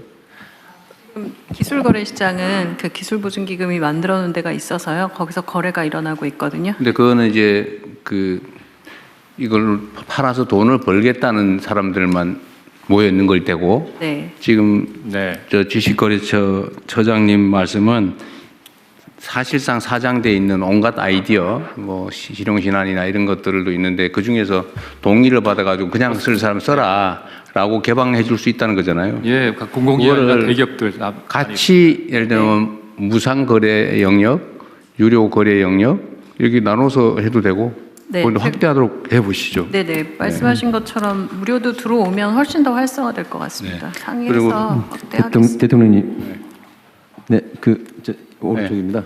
저희 생각에는 여기 신한은행이 참여만 돼 있다고 하는데 이게 자발성을 전제로 해서 다른 은행이나 대기업들, 뭐 은행연합회나 환경위원이나 상위 등 통해서 자발성을 전제로 해서 좀 사회적인 그런 기관들이 좀 참여할 수 있는 방안을 한번 같이 강구하면 좋을 것 같은 생각이 산업부 장관님은 세상이 험한 걸 잘 모르시는 것 같은데 그거 하면은 지금 현재 검찰의 입장에 의하면 제3자 뇌물죄입니다.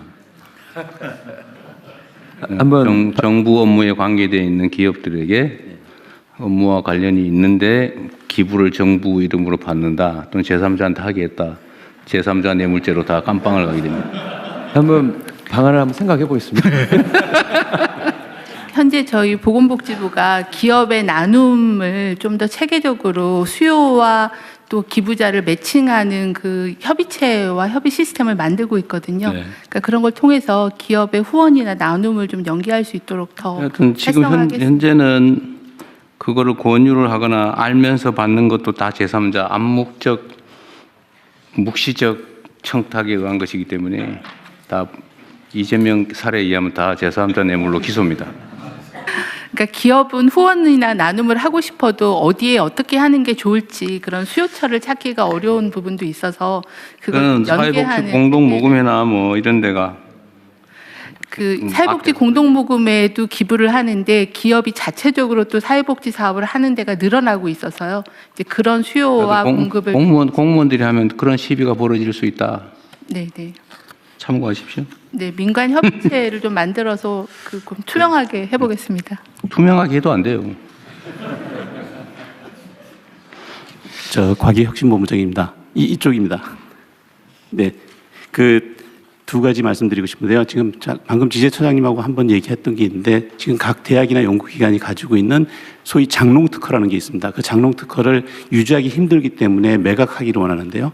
그거를 저희가 국민들한테 오히려 주주로 참여해서 NFT식으로 조각으로 매각할 수 있게 해주고 그렇게 해서 국민들이 이건 될성 싶은 특허다, 장롱특허지만 그럼 그걸 주주로 참여하게 되고 거기에 기업이 달라붙어서 이 특허를 제가 상품화하겠습니다 하면 거기에 우리 이제 과기부 쪽에서 혁신본부 쪽에서 예산을 갖다가 매칭하는 형태로 사업화해서 연결시킬 수 있을 것 같고요.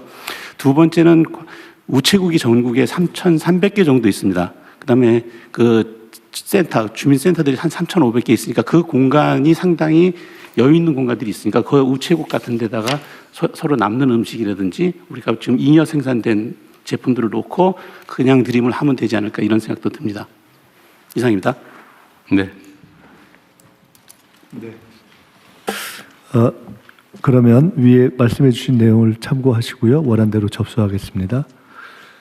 희망 2016 나눔 캠페인 추진 결과 보건복지부 장관님 간단히 보고해 주시기 바랍니다.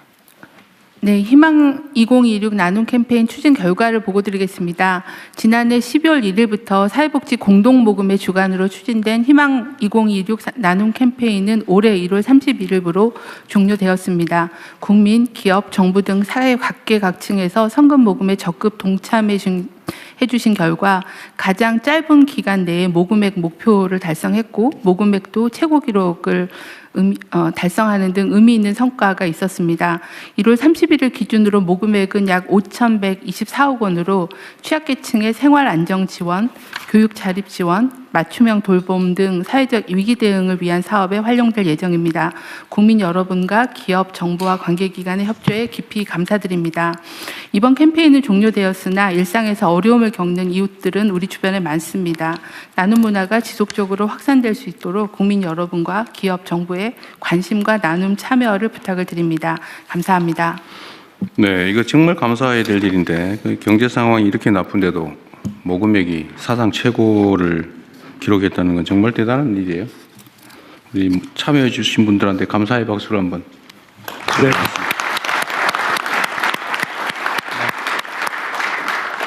네, 감사합니다. 원안대로 접수하고요. 이제 부처 협조 사항입니다. 개인정보보호위원장님, 기후부 장관님 순서대로 이어서 바로 말씀해 주십시오. 네, 개인정보보호위원장입니다. 공공부문의 개인정보보호 강화를 위한 협조 요청 사항입니다. 지난주 감사원에서 24년 말에 주요 공공 시스템을 모의 해킹한 결과를 발표했습니다. 모의 해킹에서 보안 취약점이 발견되었고 주민등록번호 탈취 가능성까지 확인되었습니다. 며칠 전에는 국민생활과 밀접한 공공자전거 따릉이의 개인정보 유출 신고가 접수되어 개인정보가 바로 조사를 시작했습니다. 그간 공공부문 개인정보 유출 사고를 분석해보면 취약점 점검이나 접근 권한 관리와 같은 기본적인 안전수칙 위반이 많이 발견됩니다. 특히 공공부문은 국민의 민감한 정보를 포함한 대규모 개인정보를 보유하고 있어 보다 철저한 사전 점검과 안전관리 체계를 확립하고 적정한 인력과 시스템을 확충할 필요가 있습니다. 공공부문 개인정보 보유 현황 및 관리 체계를 간략히 말씀드리겠습니다. 25년에 공공부문이 보유한 개인정보 개수는 약 770억 건이고 공공시스템 중 57개 부처, 공공기관이 개인정보보호법에 따라 중점적으로 관리하는 시스템이 382개가 있습니다. 개인정보 처리 시스템은 통상 개별 근거 법령에 따라 구축됩니다. 예를 들어 사회보장 정보 시스템은 사회보장급여법에 따라 구축되었고 소관부처는 보건복지부이며 사회보장정보원이 운영합니다. 이때 시스템 운영기관이 1차적인 관리 책임을 지지만 소관부처도 지도, 감독 등 2차적 책임을 담당합니다. 네, 다음 장입니다. 개인정보 있는 공공분야 개인정보 보호 강화를 위해서 여러 가지 제도 개선을 추진하고 있습니다. 예를 들어 기관장의 최종 책임을 명확히 하고 정보 보안 및 개인정보 보호 관리 체계인 ISMSP 인증도 단계적으로 의무화하는 한편 사전 예방적 보호 투자에 대해서는 인센티브를 도입하는 내용의 개인정보법 개정안이 지난 12월에 상임위를 통과했습니다. 그리고 후속 절차를 진행 중에 있습니다. 공공기관의 개인정보 보호 수준 평가도 강화했습니다. 중대하고 반복적인 법 위반에 대해서는 정액 과징금을 상향하고 위반 행위 발생 시 전면 공표를 할 계획입니다. 부처 협조 필요사항을 말씀드리겠습니다. 각 부처는 우선적으로 긴급 실태 점검을 통해서 시스템의 안전관리 체계를 보강해 주시기를 요청드립니다. 특히 주민등록번호 암호화 조치, 중요 개인정보 처리 시스템의 해킹 취약점 점검, 본부뿐만 아니라 산하 공공기관의 실태 점검도 필요합니다. 한편 개인정보인은 최초로 공공부문 653개 기관을 대상으로 개인정보 보호 시스템과 인력 현황을 조사하고 있습니다. 각 부처가 현황 조사에 적극적으로 참여해 주셨으면 좋겠습니다. 조사 결과를 분석해서 행안부, 재경부, 기획예산처 등 관계부처와 협의하겠습니다. 개인정보 보호 전담 인력과 보호 투자, 재원 확보에 많은 관심과 지원을 부탁드립니다. 마지막으로 개인정보를 포함한 데이터를 활용하여 공공 AX를 추진하는 과정에서 프라이버시 리스크를 점검하고 적정한 안전 조치를 사전에 설계할 수 있도록 헬프 데스크를 운영하고 있습니다. 적극 활용해 주시기 바랍니다. 이상 보고를 마치겠습니다. 이 개인정보 보호 관련해서 국가데이터처의 역할은 뭔가요? 국가데이터처는 개인정보보호위원회랑 협조해서 같이 하고 있는데요. 저희가 가지고 있는 데이터, 여태까지는 주로 통계였는데 앞으로 이제 국가데이터 전반이 되겠습니다. 근데 아직까지는 저희 권한이 통계 데이터에만 미쳐 있고요. 국가데이터 전반에 대해서는 저희가 전체적으로 관장할 수 있도록 국가데이터 기본법을 지금 제정을 추진하고 있습니다. 그 법이 다 제정되고 나면 그 법에 근거해서 개인정보보호위원회랑 같이 관리하게 될 것입니다. 원래 국가데이터처를 만든 취지는 통계청 업무는 기본이고 각 정부, 각 부처들이 가지고 있는 또는 공공기관이 가지고 있는 데이터들을 좀 활용 가능하게 가공하거나 아니면 체계적으로 관리하거나 이 일을 하자고 만든 기관이잖아요? 네, 그렇습니다. 근데 그게 이제 국가데이터 기본법을 만들고 난 다음에 비로소 그 일을 하게 된다는 거예요. 법적 권한은 그렇고요.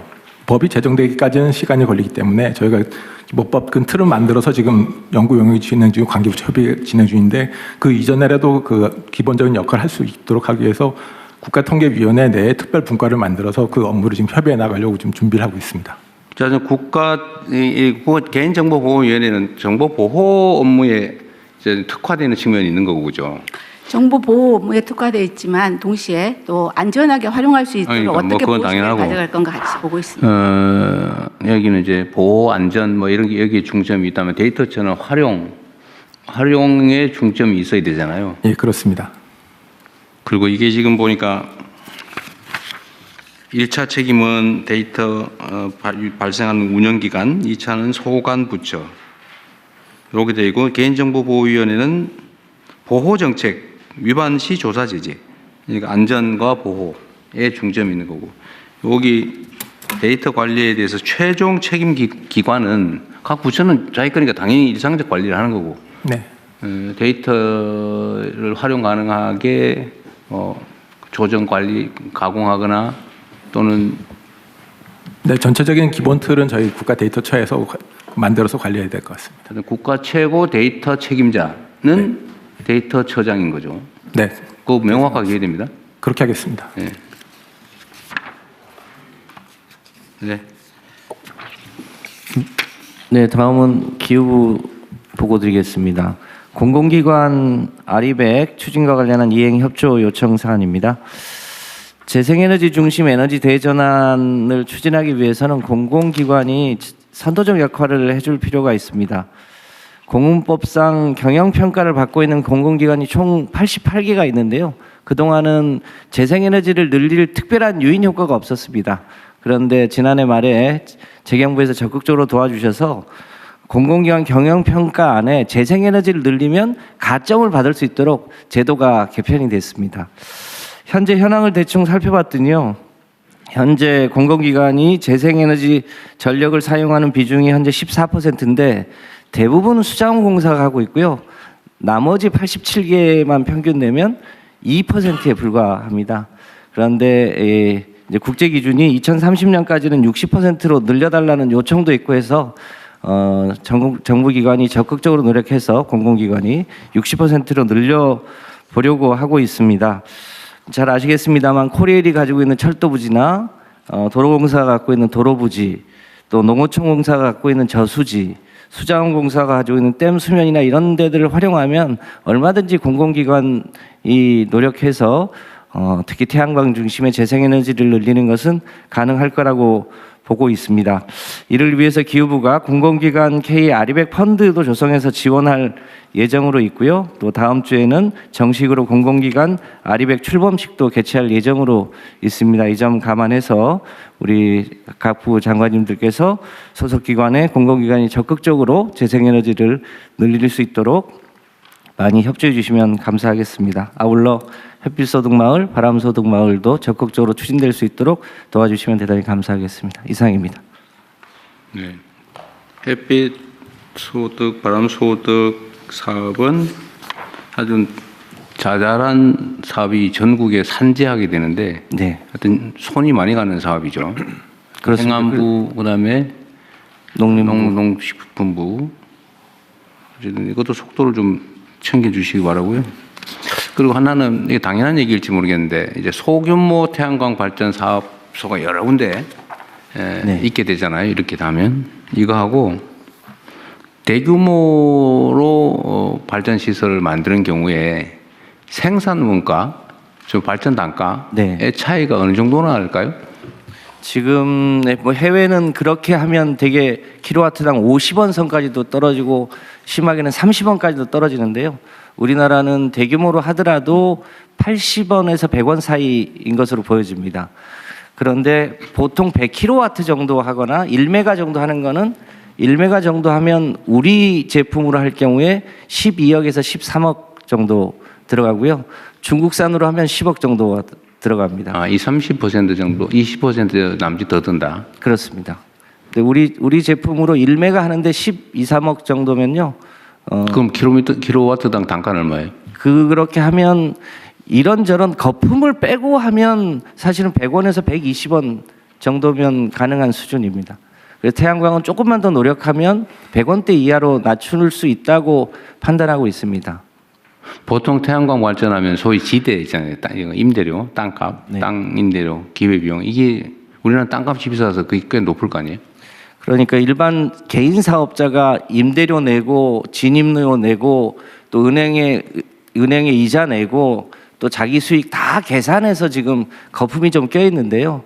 이번에 햇빛소득 마을 같은 경우를 추진하면 그 소위 토지 비용이 많이 안 들 것이기 때문에 얼마든지 이 총량은 늘리면서도 가격은 낮추고 그 소득은 주민들에게 돌아갈 수 있도록 하면서도 이 재생에너지 산업도 키우는 이런 선순환 구조를 정착시킬 수 있을 거라고 판단합니다.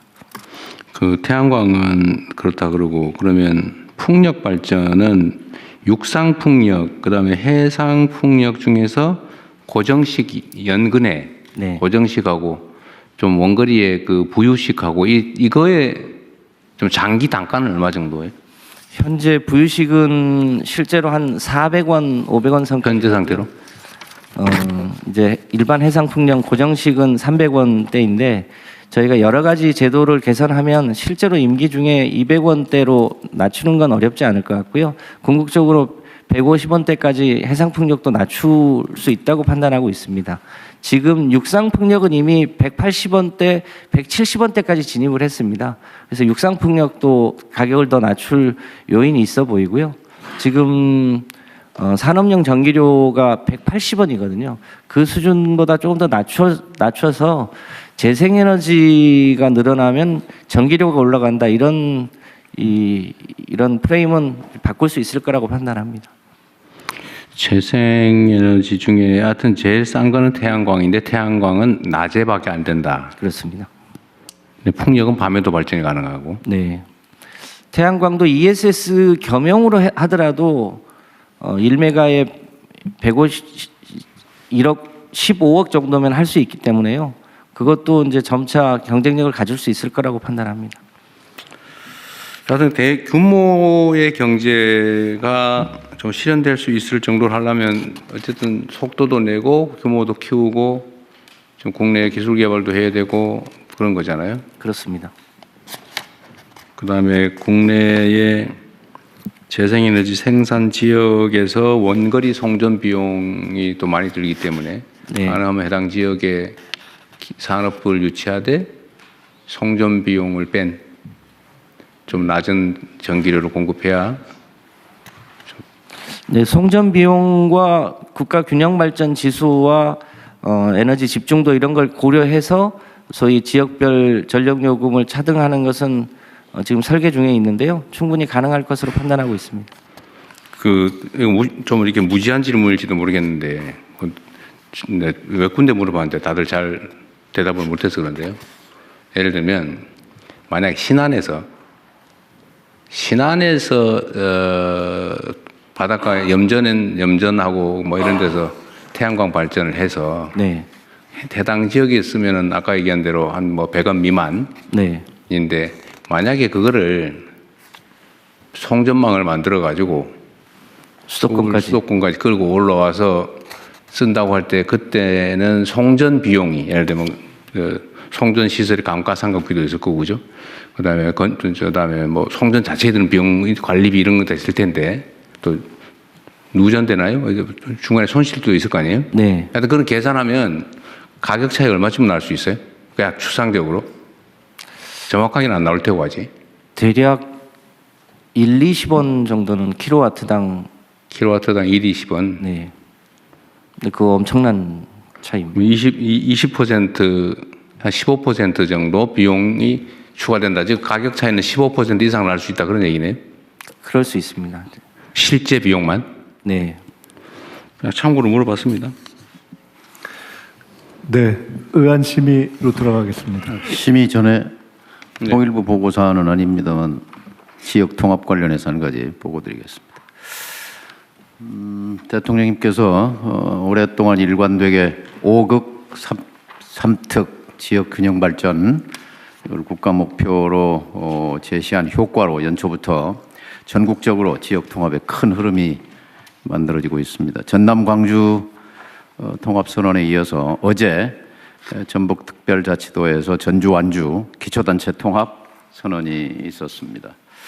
전주 완주 통합은 지난 30년 동안 수건이었습니다. 근데 번번이 3번 실패했었는데 대통령 덕분에 어제 완주 지역구를 갖고 있는 안호영 의원이 결단하고 전주 국회의원들이 함께 통합 선언을 했습니다.